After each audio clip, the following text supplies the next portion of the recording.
जय भीम, जय भारत, जय संविधान, जय मंडल। और आज एक महत्वपूर्ण लाइव जो एक बड़ा प्रकरण राजस्थान में जिसकी पूरे देश में चर्चा है, और देश में नहीं, मेरे जरिए पूरी दुनिया में के जो का मीडिया है उनके से मेरी इस विषय पे बात हुई। बहुत सारे लोग, विदेश में रहने वाले लोग भी जानना चाहते हैं कि आज भी भारत में इस तरह का भेदभाव, इस तरह का डिस्क्रिमिनेशन है, जिसमें एक नौजवान की गलती सिर्फ यह है कि वो मूछें रख लेता है, या फिर वो अच्छे कपड़े पहनता है, या फिर वो अपने तरीके से अपना जीवन जीना चाहता है। तो आज की लाइव की शुरुआत करते हुए बहुजन समाज में जन्मे सभी संतों, गुरुओं, महापुरुषों को नमन करते हुए करुणा के सागर तथागत गौतम बुद्ध, संत श्रोमणी सतगुरु रविदास जी महाराज, भगवान वाल्मीकि महाराज, गुरु नानक देव, संत कबीर और जो सामाजिक परिवर्तन के महापुरुष हुए हैं उनमें राष्ट्रपिता ज्योतिबा फूले, छत्रपति साहू जी महाराज, पेरियर रामास्वामी नायकर, प्यारेलाल यादव,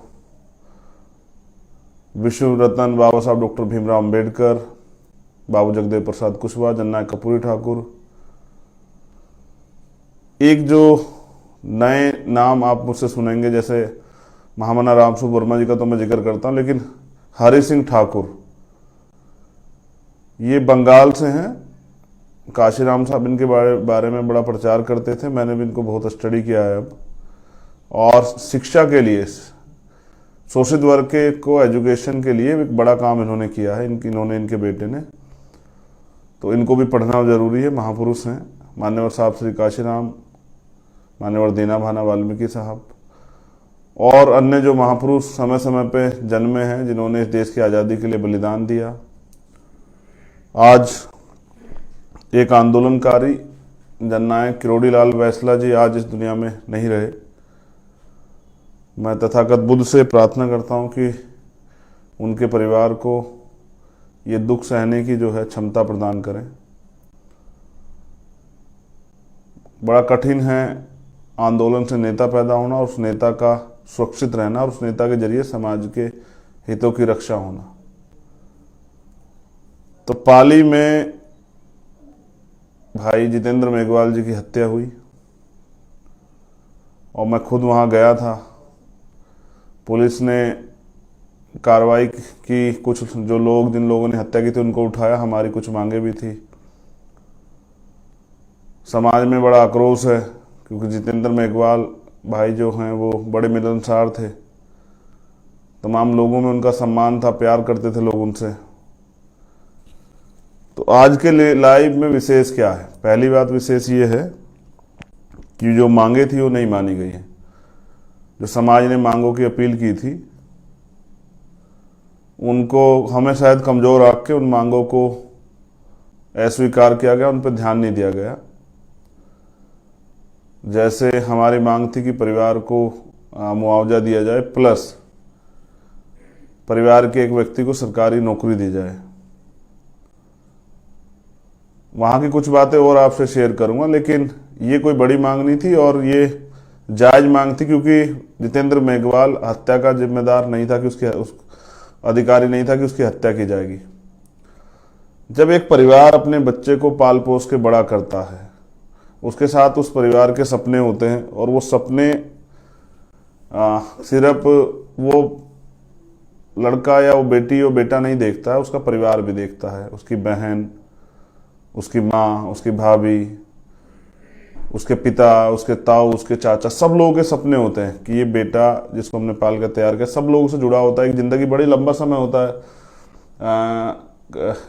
पैदा होने के बाद, और जब आप एक यंग नौजवान हो जाते हैं 24-25 साल के, 30 साल के, तो एक लंबा समय बीतता है, एक लगाव होता है। सब लोगों को ये विश्वास होता है कल ये आदमी तरक्की करके आगे बढ़ के हम लोगों के जीवन में बदलाव करेगा, और उस बदलाव को कोई सिर्फ किसी जातीय दम में या और किसी अन्य कारण से उसकी हत्या कर देता तो उस परिवार पे क्या बीतती है।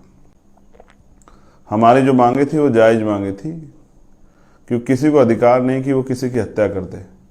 और फिर सरकार यही है कि सरकार काम होता है कि पीड़ितों की सुनवाई करे। तो आंदोलन इंतजार करके सरकार के आंदोलन तय किया गया। आंदोलन 2 तारीख से शुरू होगा। एक जो इम्पोर्टेंट जानकारी मुझे देनी थी, क्योंकि राजस्थान के साथी भी जुड़ रहे हैं, सुन रहे हैं, तो मैं 2 तारीख से आंदोलन शुरू होगा साथियों, मैं 3 तारीख में आऊंगा। किन्हीं कारणों से मैं 2 तारीख में नहीं आ पा रहा हूं। मैं 3 तारीख में सुबह वहां पहुंचूंगा। मैं आपसे अपील करता हूं कि 2 तारीख को आप आंदोलन शुरू कर दें। और ये आंदोलन ऐसा नहीं है, अब हमने तय किया है कि अगर हम अपने परिवार को न्याय नहीं दिला पाए तो हमारे संघर्ष करने का कोई फायदा नहीं, तो हम लोग आके वहीं बैठेंगे। जिला मुख्यालय पे ये अनिश्चितकालीन आंदोलन चलेगा। 2 तारीख इसलिए तय की गई, रखा जाता तो ये 3 तारीख में, क्योंकि 2 अप्रैल एक ऐसा बड़ा दिन है, 2 अप्रैल 2018 को SC/ST एक्ट को बचाने के लिए एक बड़ा आंदोलन हुआ था देश में। और बहुजन समाज के जो नौजवान हैं, जो गुलामी स्वीकार नहीं करते हैं, जिन लोगों ने गुलामी को नकार दिया है, जो लोग स्वाभिमान सम्मान का जीवन जीना चाहते हैं और जो अधिकारों के साथ जीना चाहते हैं, अधिकारों से वंचित होकर नहीं, उन लोगों ने बड़े पैमाने पर भाग लिया। और लगभग 17 से 18 नौजवान साथियों की जान गई। बड़ी संख्या में मध्य प्रदेश, उत्तर प्रदेश, पंजाब, उत्तराखंड, हरियाणा, राजस्थान, बड़े पैमाने पर आंदोलन हुआ। छत्तीसगढ़, ऐसा आंदोलन जो ना किसने देखा था ना सुना था। पहली बार शोषित वर्ग ने बताया कि वो अपने दम पे इस देश में भारत बंद बुला के बंद भी कर सकता है। और ये जो मनुवादी लोग हैं उनको ये पसंद नहीं आया। उन्होंने उस आंदोलन में हिंसा करा दी, क्योंकि हम तो मजबूर होकर निकले थे घरों से। बहुजन समाज के लोग तो मजबूर होकर निकले थे घरों से, खुशी से नहीं निकले थे, कोई सुनवाई नहीं हो रही थी। और इतना बड़ा आंदोलन था कि पहली बार ये तानाशाही केंद्र सरकार झुकी। सबसे पहले अगर कभी झुकी थी तो उसी आंदोलन पे झुकी थी। मैं जेल में था, राशुका मेरे ऊपर लगी हुई थी, और जब मैंने देखा कि निर्दोष लोगों पर झूठे मुकदमे लगा उनको जेल भेजा जा रहा है, तो मैंने ये समझा कि जेल से मैं कर क्या सकता हूँ, बेबस आदमी क्या कर सकता है जेल के अंदर से। तो मैंने एक पत्र लिखा इच्छा मृत्यु का, महामहिम राष्ट्रपति जी के नाम। फिर मेरे साथियों ने मुझे समझाया कि नहीं, वो भी चाहते हैं कि आप लोग मर जाएं और आप भी चाहते हैं कि मर जाएं, तो ठीक है, उनका तो कांटा निकल जाएगा। तो इच्छा मृत्यु से कुछ नहीं होगा, आप लड़िए। जेल से भी लड़ना चाहते हैं तो भगत सिंह के तरीके से लड़िए। तो मैंने जेल में भूख हड़ताल शुरू की और 6 अप्रैल से 13 अप्रैल तक मैं भूख हड़ताल पर रहा।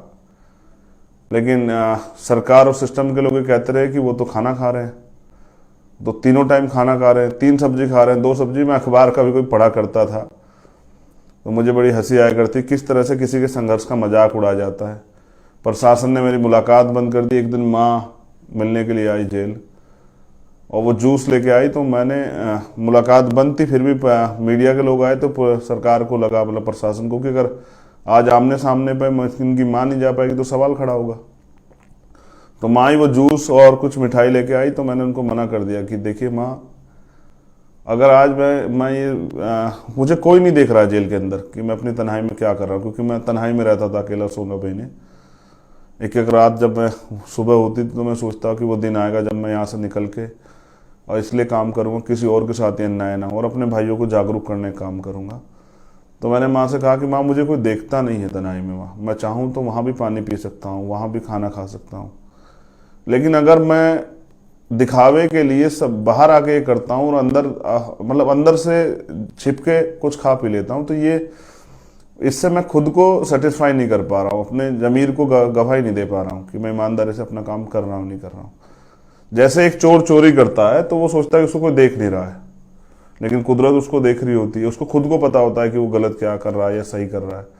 उसके दिल में आवाज़ होती है, अगर कोई अपराध कर रहा है कि इस अपराध की सजा भी उसको मिलेगी, ये सही है गलत है, इसका किसी के साथ अन्याय हो रहा है।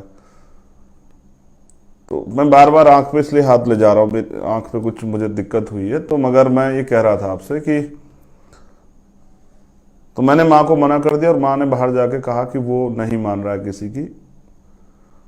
मैं समझता हूँ कि सरदार भगत सिंह शहीद आजम उनके साथी कैसे रहे होंगे, क्योंकि मेरे आज भी याद है कि मेरे चेहरे की खाल जो है वो उतरने लगी थी, स्किन जो है, और मेरे पैर हाथ जो है बहुत वो वीक हो गए थे, मेरी आंखों से दिखना बंद हो गया था और बदन से मेरे खाल उतर रही थी और मेरा जो क्रिएटिनाइन है वो बहुत डाउन चला गया था।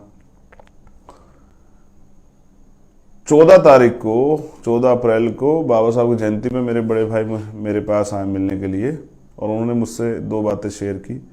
जो बातें मैंने आपसे पहले बताई कि सरकार भी चाहती है आप मर जाओ और आप भी चाह रहे हो आप मर जाओ, तो सरकार का फायदा होगा, सरकार के खिलाफ जो आंदोलन कर रहा है वो एक कम हो जाएगा, सरकार तो चाहती है ऐसा ही है, और सरकार पे दोष भी नहीं जाएगा। तो आप अगर कुछ करना चाहते हैं तो इंतजार कीजिए जेल से बाहर आने का और फिर लड़िए। ये क्या बात हुई कि भैया आप यहीं जेल में रहते मरना चाहते? तो मेरी वो बात समझ में आई, अगर कुछ समझाने वाला मिलता है, और मैंने स्वीकार किया कि भाई अब ये लड़ाई जेल से बाहर जाकर लड़े, और लड़ भी रहा हूं मैं। तो इसलिए 2 अप्रैल एक बड़ा दिन है, एक बड़ा आंदोलन हुआ, इसलिए मैंने 2 अप्रैल से शुरुआत की है कि 2 अप्रैल से आंदोलन शुरू हो जाए। 3 तारीख को सुबह मैं आऊंगा और जब तक हमारी मांग पूरी नहीं होगी, 1 दिन हो, 2 दिन हो, 4 दिन हो, 10 दिन हो, हम लोग वहां से नहीं हटेंगे। और मैं आपसे भी, आपको भी कह रहा हूं, राजस्थान के साथियों से मैं आपसे अपील कर रहा हूं, बहुत हो गया है, बहुत हो गया है, अब नहीं। अब जो साथी आएगा वो जाएगा नहीं जब तक हमारी मांग पूरी थी। इस हिम्मत के साथ आना है साथियों, भूखे प्यासे जैसे भी मिलेगा उसी सहारे रह के आंदोलन को आगे बढ़ाएंगे, लेकिन हम शांतिपूर्वक संवैधानिक रूप से आंदोलन चलाएंगे, लेकिन हम वो पाली डिस्ट्रिक्ट नहीं छोड़ेंगे। उस परिवार को हमने वादा किया न्याय दिलाने का, और एक कार्यकर्ता की, एक अम्बेडकरवादी की, एक बहुजनवादी की, एक संघर्षशील व्यक्ति की पहचान होती है, अगर उसने कुछ कहा तो उसको निभाए। तो ये मैंने तय किया है आप सब लोगों के सहयोग से, ये मेरे व्यक्तिगत बात है, इसलिए मैं की बात कर रहा हूं।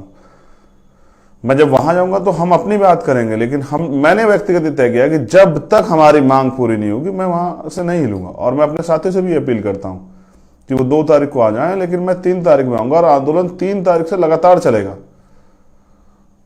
और ये अकेली मांग नहीं है, इसके साथ और भी मांगे हैं, जैसे 2 अप्रैल के मुकदमे वापसी, और साथी प्रयास कर रहे हैं, हम भी इस पे वो करेंगे, मुख्यमंत्री से बात करेंगे, सरकार से बात करेंगे। भाई हम आंदोलन कर क्यों रहे हैं? इसलिए कर रहे हैं कि अन्याय हो रहा है।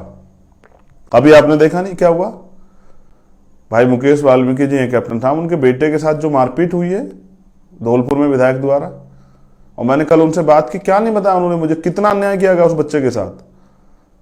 वो हमारे परिवार का बेटा, हमारा भाई है छोटा, उसके हाथ तोड़ दी गए, उसकी 10 की 10 उंगलियां तोड़ दी गई, उसकी टांग तोड़ दी गई।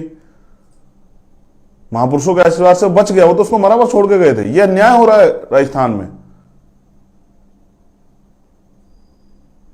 ये इसी सरकार के लोग ये अन्याय कर रहे हैं,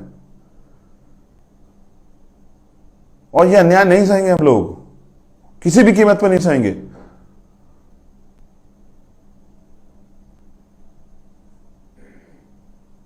इसलिए मैंने ये सोचा कि ये बात आपकी जानकारी में होनी चाहिए, क्योंकि मैं अकेला व्यक्ति हूं और मेरे पास काम सारे हैं, मुझे सभी काम करने पड़ते हैं। तो मैंने 3 तारीख में मुझे आना है, मैंने 2 तारीख में साथियों से कहा कि बड़ा दिन है, जैसे हम महापुरुषों की जयंती मनाते हैं उस दिन भी 2 अप्रैल इतिहास में लिखा गया, दर्ज हो गया 2 अप्रैल। कोई भी मिटाने का प्रयास नहीं मिट सकता है। एक तरफ हमारे लिए शहीदी दिवस भी है, एक तरफ हमारे लिए वो शौर्य दिवस भी है। हमारे शहीदों ने बलिदान दिया है और उन्होंने शौर्य गाथा लिखी है कि हम भारत को अपने बल से बंद कर सकते हैं, भारत बंद करके दिखा सकते हैं। ये है 2 अप्रैल, इसलिए 2 अप्रैल से आंदोलन शुरुआत होगी।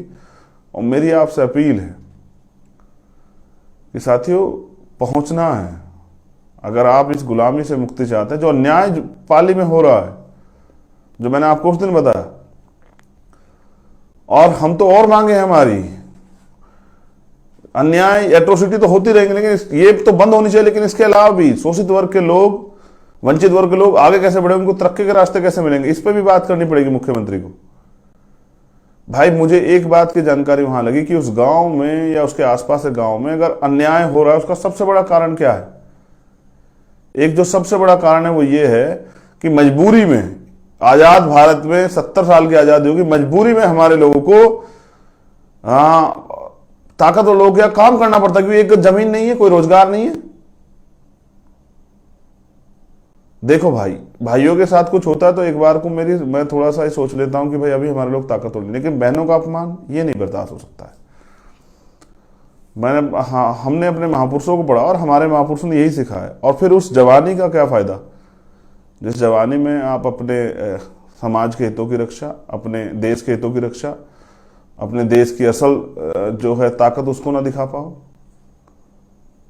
मैं भी घटनाओं पे जाने पे ज्यादा भरोसा नहीं रखता हूं, लेकिन जब अन्याय हो और अन्याय की पराकाष्ठा लिखी जाए, अन्याय की पीड़ा इतनी हो कि आपका शरीर जो है खौल उठे दर्द से, आपका लहू उबाल मारने लगे। और अभी आपने देखा नहीं क्या हुआ, कल एक पंचायत होती है, हजारों हजारों लोग इकट्ठे होते हैं और किस तरह की भाषा का प्रयोग करते हैं। कोई कहता है चंद्रशेखर की हत्या कर देंगे, कोई कहता है उसको घुसने कैसे दिया। भाई आजाद भारत है, ये मेरा भी देश है, और हवा आजाद को किसी की परमिशन की जरूरत नहीं है सर। ये मैं एक वकील भी अपने अधिकार भी जानता हूं और लाखों लोगों का नेतृत्व करता हूं। जिसने अपराध किया अगर उसके पक्ष में कोई खड़ा होता तो वो भी अपराधी। और कीजिए पूरा, मैं तो कह रहा हूं आपको पूरे जोड़ लगाइए, बचा के दिखाइए उनको फांसी होगी, हम लोग लड़ेंगे।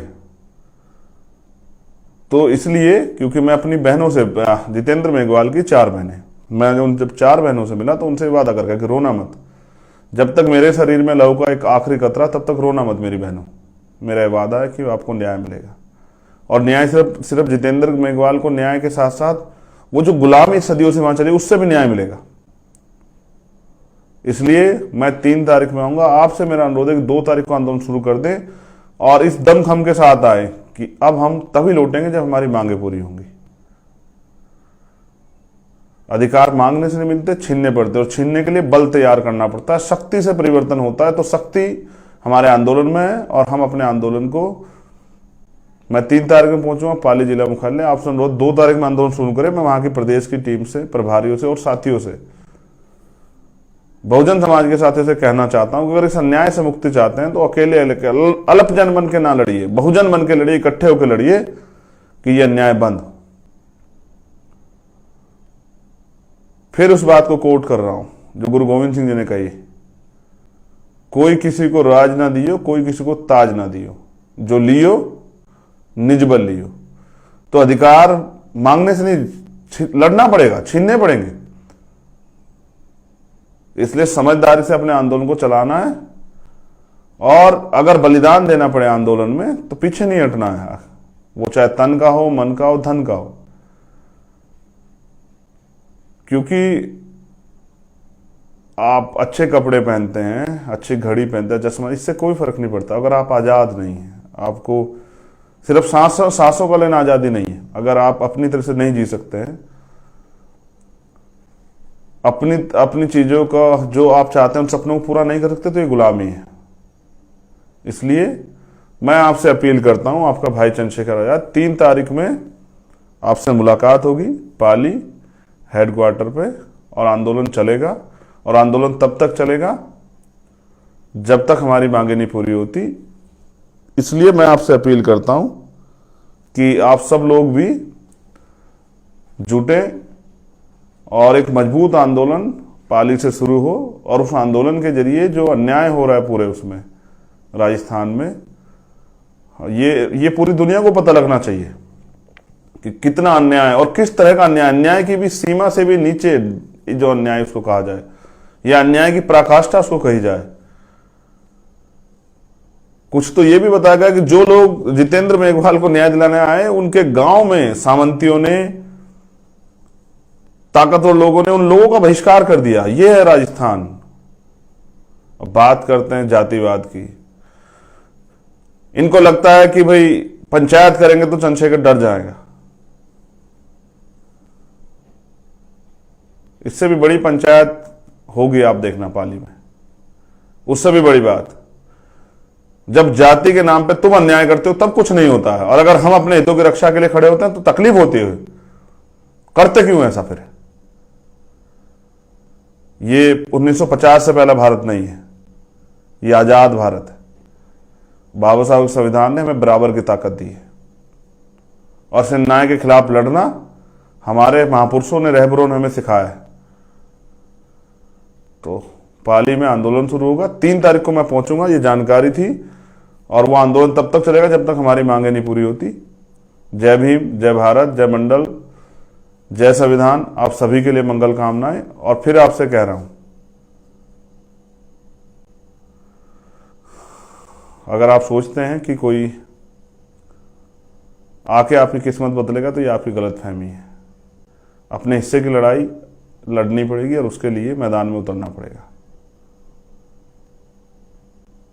मुझे विश्वास है कि आप राजस्थान में इस मेरा और इस आंदोलन का मान रखेंगे, और आप ये बताएंगे कि हम यहाँ गुलाम और गुलामी का जीवन जीने के लिए पैदा नहीं हुए, सम्मान स्वाभिमान से जीने के लिए और अधिकारों के साथ जीने के लिए पैदा हुए।